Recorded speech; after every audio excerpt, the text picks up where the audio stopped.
जय माता दी साथियों, मैं नरेंद्र विश्वकर्मा आप सभी का अपने इस चैनल नरेंद्र विश्वकर्मा में हार्दिक स्वागत करता हूं।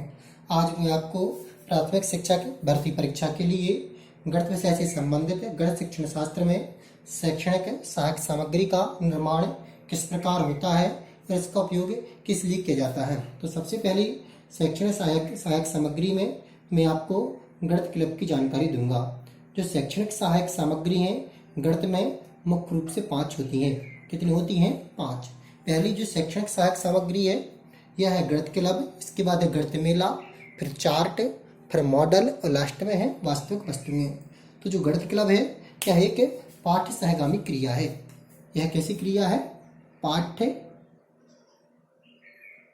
सहगामी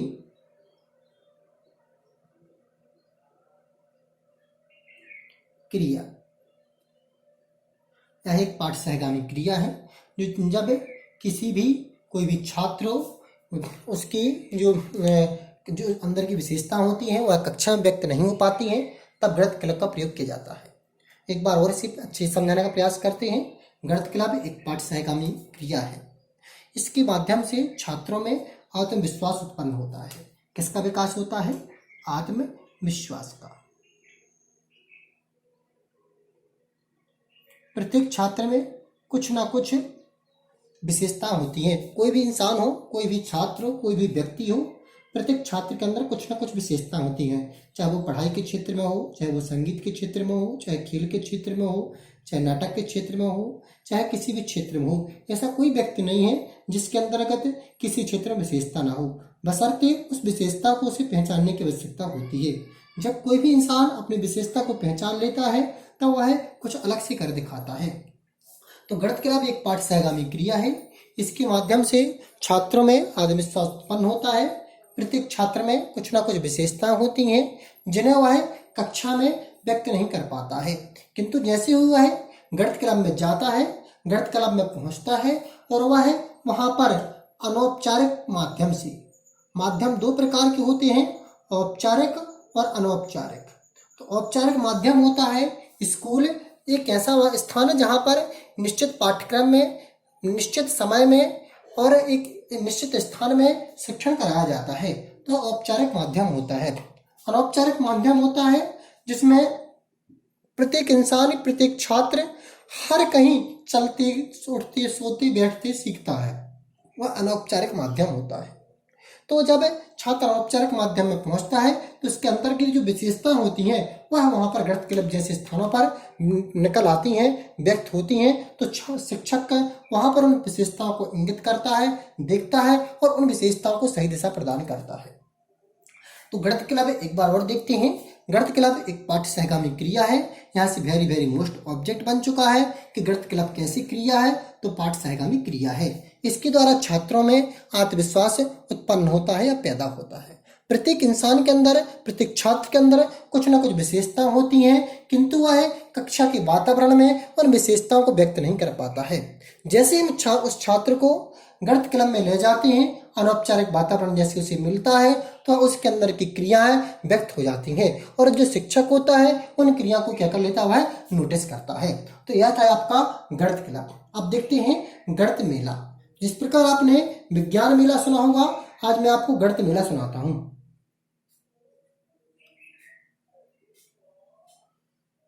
जो गणित मेला होता है, जिस प्रकार विज्ञान का मेला लगता है, इसी प्रकार गणित का मेला होता है। विज्ञान मेला में क्या होता है? विज्ञान की वस्तुएं, उपकरण, आविष्कार को लिया जाता है। लेकिन गणित मेला में क्या होता है? गणित मेला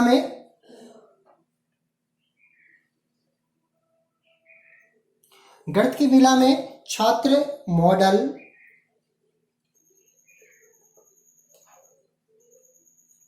आलेख अर्थात चित्र, इनको लेकर जाता है और अपनी जो उसके पास जो भी विशेष योग्यता इस क्षेत्र में होती है उसको व्यक्त करता है। दूसरे छात्र वहां पर जाते हैं, उन्हें देखते हैं और वो ही इस क्षेत्रों से क्या, इस कार्यों से क्या होते हैं? उत्साहित होते हैं। प्रत्येक शिक्षक का दायित्व है कि गणित मेला प्रत्येक स्कूल में साल में एक बार आयोजित जरूर होना चाहिए। तो यह था आपका दूसरा शैक्षणिक सहायक सामग्री गणित मेला। अब गणित मेला के बाद देखते हैं तीसरी शैक्षणिक सहायक सामग्री चार्ट। तो अब सबसे पहले हम जो चार्ट देखते हैं, चार्ट शब्द है क्या? तो चार्ट शब्द संकेत, चित्र। चार्ट शब्द क्या है? संकेत, चित्र। तो चार्ट शब्द संकेत, चित्र और कहा जाए रेखा। चार्ट शब्द संकेत, चित्र और रेखा से मिलकर बनता है। तो चार्ट शब्द किससे मिलकर बनता है? संकेत, चित्र और रेखा से मिलकर बनता है। सर्वाधिक शैक्षणिक सहायक सामग्री जो गणित में प्रयोग की जाती है वह चार्ट की जाती है। सर्वाधिक प्रयोग की जाने वाली शैक्षणिक सहायक सामग्री कौन सी है? चार्ट है। हम कोई भी वस्तु देखते हैं, कोई भी क्रिया देखते हैं या कोई भी रेखा चित्र देखते हैं तो वह एक चार्ट होती है। प्रत्येक किसी वस्तु या कोई वस्तु या रेखा चित्र क्या होती है? चार्ट होती है। रेखा चित्र एक चार्ट है। तो एक बार और इसे देखते हैं। संकेत, चार्ट शब्द संकेत, चित्र व रेखा से मिलकर बनता है। संकेत, चित्र व रेखा से मिलकर बनता है। तो चार्ट है सर्वाधिक प्रयोग की जाने वाली शैक्षणिक सहायक सामग्री है। चार्ट शब्द का प्रयोग सर्वाधिक किया जाता है। जो चार्ट है, रेखा चित्र एक प्रकार का क्या है? चार्ट है। अब देखते हैं चार्ट कितने प्रकार के होते हैं। तो चार्ट मुख्य रूप से निम्न प्रकार के होते हैं। पहला जो चार्ट होता है क्या होता है? संगठनात्मक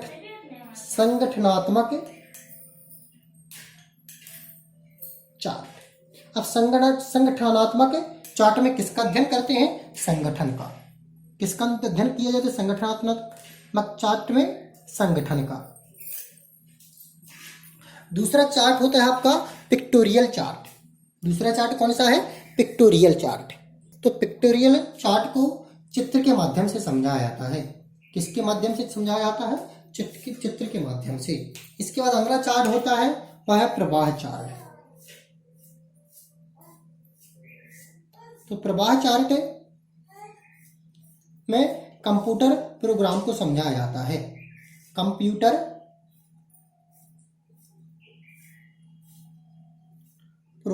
प्रोग्रामिंग को समझाते हैं। इसके बाद अगला चार्ट जो होता है प्रवाह चार्ट के बाद होता है समय या सारणीबद्ध चार्ट। तो समय चार्ट में समय को समझाते हैं और सारणीबद्ध चार्ट में सारणी को समझाते हैं। तो समय चार्ट या सारणीबद्ध चार्ट में समय या सारणी को समझाते हैं।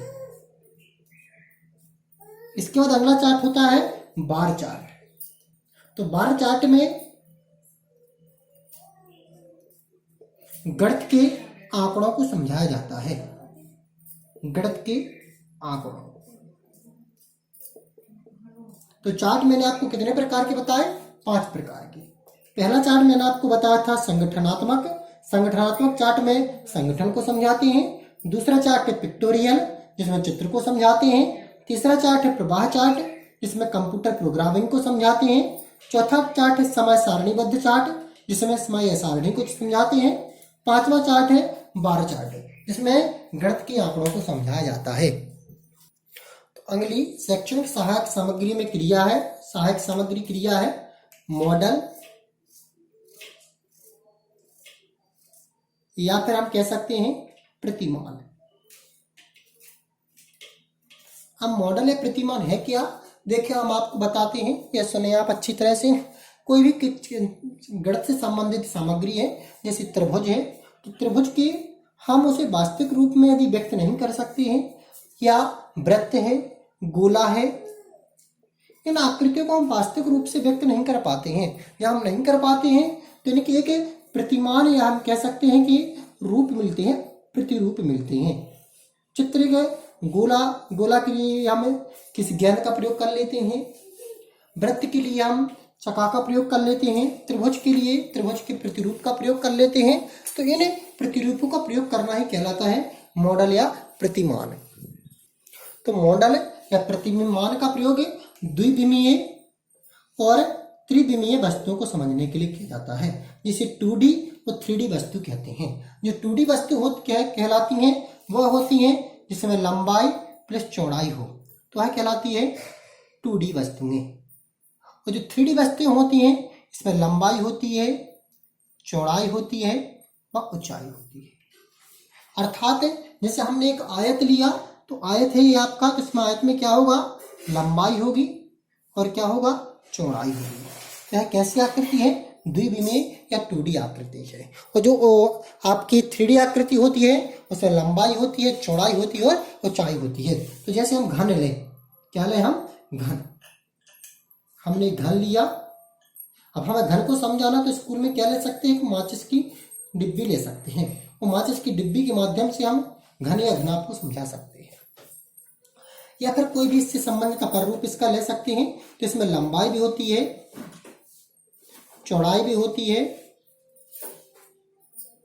और ऊंचाई भी होती है। तो यह कैसी आकृति हो जाती है, 3D में। 2D आकृति का एक सर्वोत्तम उदाहरण है जिसमें एक ऊंचाई ना हो, अर्थात जो पृथ्वी से उठी हुई प्रतीत ना हो, वह 2D आकृति है। और जो पृथ्वी से उठी हुई प्रतीत हो वह 3D आकृति है। हम इसे रखें तो समतल हो तो 2D आकृति है, और समतल ना हो 3D आकृति है। जैसे हम कहें, हम एक, जैसे हमने माचिस को रखा, माचिस किसका उदाहरण है, घनाभ का। अब जब हम माचिस को रखेंगे तो पृथ्वी से उठी हुई प्रतीत होगी, 3D आकृति है। जैसे हमने एक वृत्त को रखा, तो वृत्त क्या हो जाएगा, धरती से उठा हुआ लगेगा, नहीं लगेगा। ये कैसी है, 2D आकृति। तो ये हो चुका आपका मॉडल। अब मॉडल की बात देखते हैं, वास्तविक वस्तुएं। अगली शैक्षणिक सहायक सामग्री क्या है, वास्तविक वस्तुएं।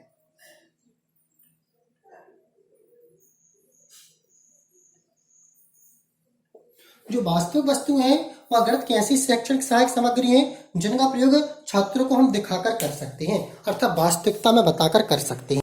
तो इसके अंतर्गत ऐसी वस्तुएं आती हैं जो हम वास्तव में दिखाकर कर सकते हैं। जैसे घड़ी का प्रयोग कर सकते हैं समय बताने के लिए, थर्मामीटर का प्रयोग कर सकते हैं बच्चों को समझाने के लिए, और स्प्रिंग का प्रयोग कर सकते हैं। तो इन्हें हम वास्तव में दिखाकर ही समझा सकते हैं, और जिन्हें दिखाकर समझा सकते हैं तो वह वास्तविक शैक्षणिक सहायक सामग्री होती हैं। तो मैंने आपको शैक्षणिक सहायक सामग्री में 5 प्रकार की शैक्षणिक सहायक सामग्री बताई। पहला बताया गणित क्लब। तो गणित क्लब एक पाठ्य सहगामी क्रिया है जिसमें छात्रों के अंदर आत्मविश्वास विकसित होता है।